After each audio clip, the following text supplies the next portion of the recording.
Como chega o Bragantino para o Campeonato Brasileiro de 2025? Esse aqui é o Guia do Brasileirão da OWTV, conteúdo que você só acha aqui no nosso canal. Já convido você a se inscrever, também navegar por mais conteúdos aqui que a gente está preparando de todos os 20 clubes da Série A.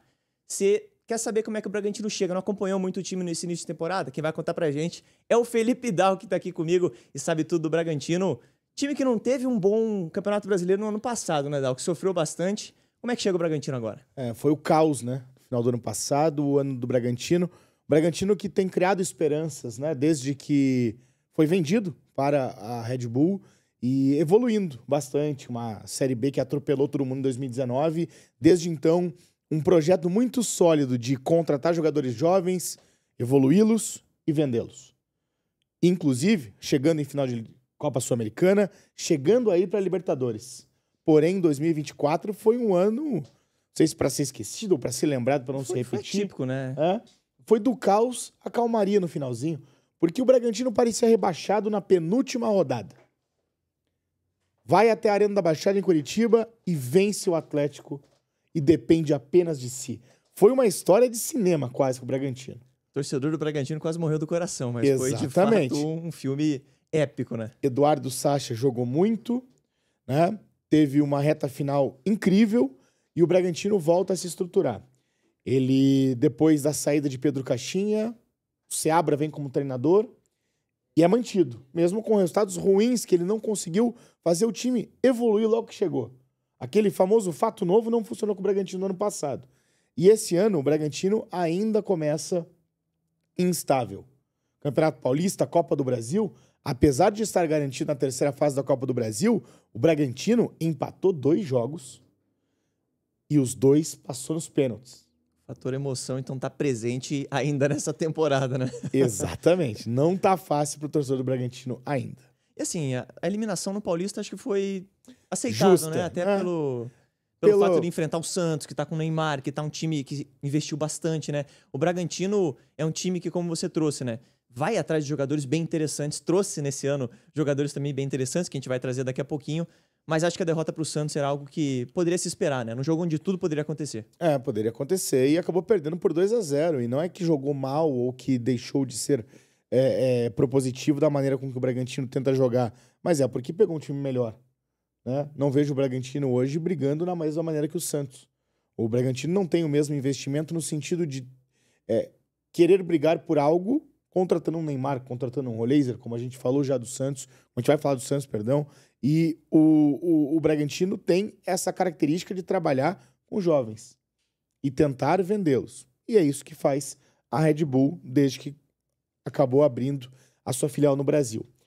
Números do Bragantino são 15 jogos, 5 vitórias, 4 empates e 6 derrotas. Ou seja, é um time que perdeu mais do que venceu. Porque teve um início muito conturbado no Campeonato Paulista. Terminou muito bem. Os últimos 5 jogos, tirando, é claro, as quartas de final, foram 4 vitórias e 1 derrota. Então, pra você ver, tava afundado no começo da temporada, até se encaixar, até os jogadores pegando, né, o jeito de jogar do Seabra, iniciando um trabalho que aos poucos vai evoluindo. E eu não tenho dúvida que isso vai acontecer. Mas são 16 gols marcados e 17 sofridos. Se tem mais derrota, tem mais gol sofrido também. É natural capengar um pouco, claro, né? Reformulação de elenco, treinador com ideias diferentes do que tinha o Caixinha, mas os números dão uma assustada um pouquinho, né? 15 jogos, 6 derrotas, mais derrotas do que vitórias. Gols marcados, marcou menos do que sofreu, né? Sofreu 17, marcou 16. E felizmente para o Bragantino, os 2 empates que teve, né? Para aumentar um pouco mais, tinha 2 empates no Campeonato Paulista, mas os outros 2 foram na Copa do Brasil, que terminaram com a classificação do Bragantino. Que poderia ser mais trágico ainda no início da temporada, né? Porque ano passado já foi ruim, já terminou de uma maneira ruim, mesmo assim, consegue 2 vitórias muito boas na reta final, se livra do rebaixamento. E tem que começar, não digo do zero, mas tem que olhar de uma maneira diferente para o campeonato desse ano. Muito bem. E quem que é o grande destaque, Dalk, pra gente prestar atenção? O cara que vai carregar o Bragantino, ou que vai comandar, melhor dizendo, né? O Bragantino nessa temporada. Tem alguns jogadores que já conhecemos, né? Eu pensei em colocar Juninho Capixaba como grande destaque. Esse aí já é um velho conhecido, Baita, né? de um lateral esquerdo. 2023 dele foi um absurdo. Jogou muita bola, né? Acabou sendo ventilado em outros times, quase foi pra Rússia, né? E é um Capitão jogador do time, inclusive, incrível, capitão do time, né? Muita moral. Mas eu decidi colocar um jogador que chegou no ano passado, que foi um investimento alto do Bragantino, que é o John. Né? O John que interessava outros clubes também, Exatamente. né? E acabou indo pro Chegou a Bragantino. negociar com o próprio Atlético Paranaense, que citamos, né? Da situação Ser rival de ter ali rebaixado praticamente. O Bragantino praticamente rebaixou o Atlético Paranaense naquele penúltimo jogo do Campeonato Brasileiro. Então vamos lá. Números ainda baixos, pensando em gols, assistências, impacto de fato. Mas são 14 jogos do John nesse início de ano. Ele decidiu, por exemplo, o jogo de Copa do Brasil, fazendo gol de empate, depois jogando bem, batendo pênalti. Né? 3 gols, 2 assistências, 1 passe decisivo por jogo. Então é um número legal, né? Pelo menos uma grande chance criada. São 4 grandes chances criadas até agora. Né? Desculpa, um passe decisivo que impacta bastante no jogo, mas são 4 grandes chances criadas por jogo, por 90 minutos no caso, e 2,4 dribles certos também por jogo. Então é um jogador que tem tido um impacto ainda sem tantos números, até porque o Bragantino não é um time de tantos números.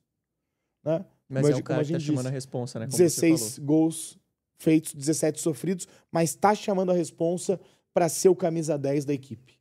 Um jogador formado no Palmeiras, como você falou, disputou-se ali a contratação dele com o próprio Atlético, né? E o Bragantino conseguiu vencer essa disputa e hoje tem nele um dos seus principais jogadores. Agora eu quero saber um jogador pra gente ficar de olho, Dal, que pode surpreender nessa temporada. Uma das contratações do Bragantino. Acho que talvez a principal contratação do Bragantino nessa temporada, que perdeu, por exemplo, o Vitinho, que tinha algum tempo atrás o Alejandro, que foi a primeira grande contratação da SAF Red Bull, e o Alejandro nunca deu certo. Então nunca talvez um camisa 9 tenha dado certo, sendo que nem o Sacha, por exemplo, né? Que nunca foi também um camisa 9 e tudo mais.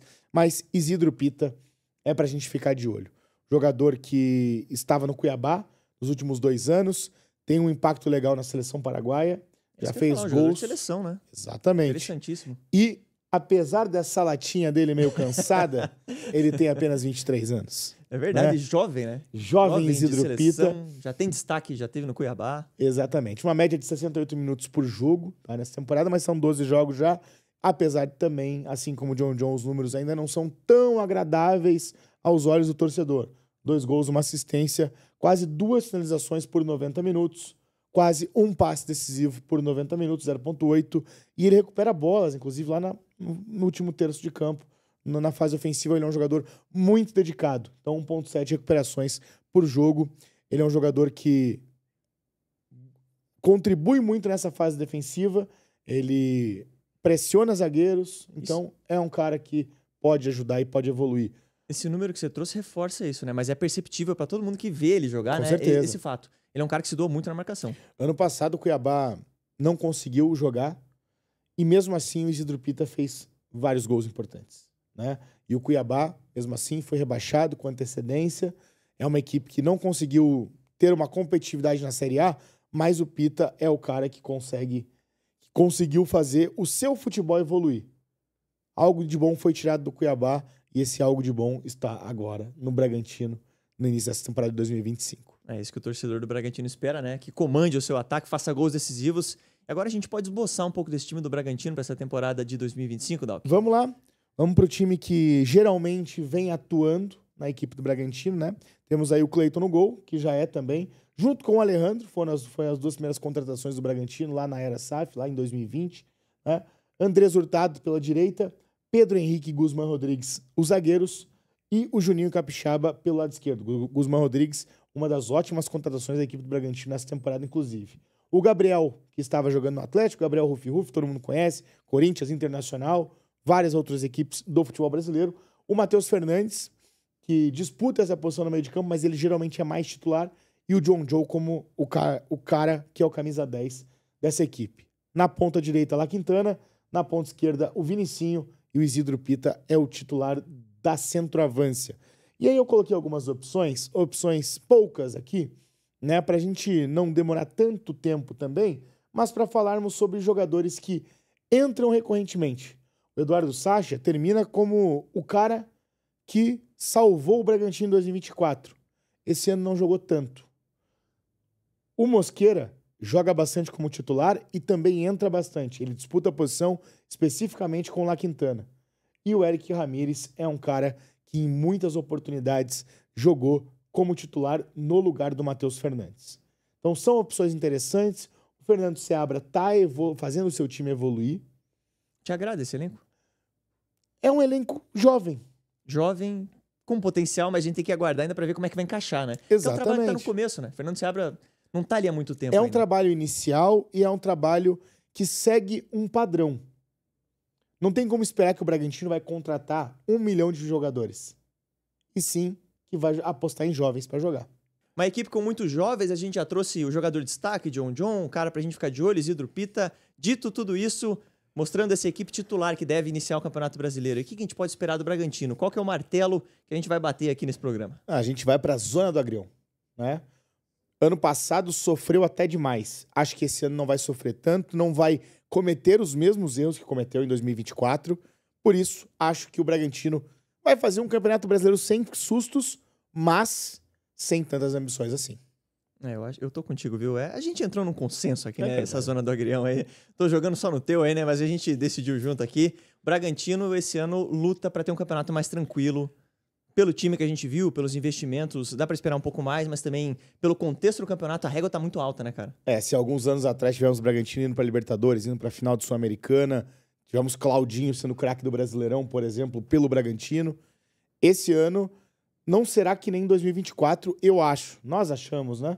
Que não vai brigar até as últimas rodadas para ser rebaixado, para não ser rebaixado no caso. Acho que o Bragantino vai ficar ali naquela zona de Sul-Americana. 11º, 12º, porque a régua das equipes que estão na parte de cima tá muito alta. É isso. Esse aqui é o Guia do Brasileirão. Espero que você tenha gostado desse conteúdo. Também fica à vontade para comentar aqui o que você quiser. Aqui na UWTV você está em casa. Já aproveita para navegar nos nossos conteúdos aqui. Tem o guia completo dos 20 times da Série A. Também tem análise. Tem o nosso Fominhas ao vivo toda segunda e quinta-feira às 4 horas da tarde. Fica à vontade, viu, para navegar aqui no canal. Você é mais do que bem-vindo. Se inscreve, compartilha esse vídeo. Deixa o teu like para a gente, é muito importante também. Grande abraço.